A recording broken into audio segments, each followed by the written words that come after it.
നമുക്ക് ഇനി പോകേണ്ടത് ദില്ലിയിലേക്കാണ്. സുരക്ഷാ മുന്നൊരുക്കത്തിന്റെ ഭാഗമായി ദില്ലിയിൽ അല്പസമയത്തിനകം സൈറൺ മുഴങ്ങുമെന്നുള്ള അറിയിപ്പാണ് ഉണ്ടായിരുന്നത്. ഇപ്പോൾ സൈറൺ മുഴങ്ങിയിട്ടുണ്ടാകണം. 3 മണി കഴിഞ്ഞ് 19 മിനിറ്റ് ആയിരിക്കുന്നു.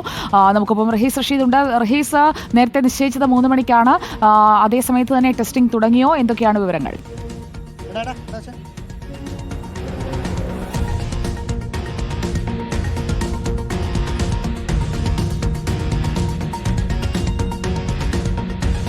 സുജയ, ഡൽഹിയിലെ പ്രധാനപ്പെട്ട കേന്ദ്രങ്ങളിൽ ഏതെങ്കിലും തരത്തിലുള്ള അപകട സാധ്യതകൾ ഉണ്ടെങ്കിൽ പൊതുജനങ്ങളെയും മറ്റും അറിയിക്കുന്നതിന് വേണ്ടി ഈ രീതിയിലുള്ള സൈറണുകൾ പ്രധാനപ്പെട്ട കേന്ദ്രങ്ങളിൽ, ഏറ്റവും ഉയരം കൂടിയ കേന്ദ്രങ്ങളിൽ വെച്ചിട്ടുണ്ട്. അത് ഇപ്പോൾ കുറച്ച് സമയം മുമ്പ് ഇവിടെ വെച്ചതിൻ്റെ ഒരു പരീക്ഷണം കൂടിയായിരുന്നു നടത്തിയിരുന്നത്. 3 മണിക്ക് ഒരു 10 മിനിറ്റ് സൈറൺ മുഴങ്ങി.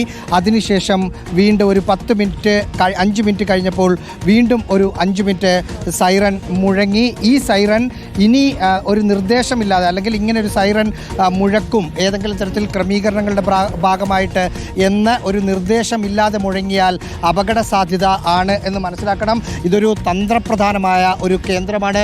അതായത് റഹീസ് റഷീദ്, നമ്മളിപ്പോൾ കാണുന്നത് സിവിൽ ഡിഫൻസ് ഡ്രില്ലാണ്.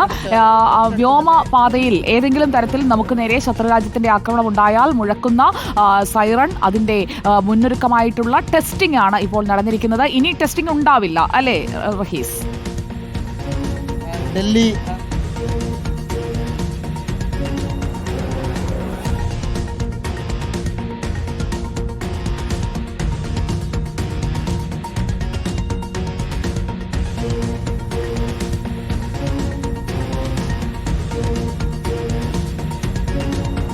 ആശങ്കപ്പെടേണ്ട സാഹചര്യമില്ല.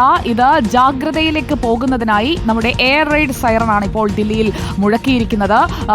ടെസ്റ്റിംഗ് ആണ് നടക്കുന്നത്. ടെസ്റ്റിംഗ് സൈറൺ ആണ്. ഇനി ടെസ്റ്റിംഗ് ആയിരിക്കില്ല. ഇനി ആക്ച്വൽ സിറ്റുവേഷൻ വന്നാൽ മാത്രമായിരിക്കും ഈ സൈറൺ മുഴങ്ങുക അല്ലേ റഹീസ്?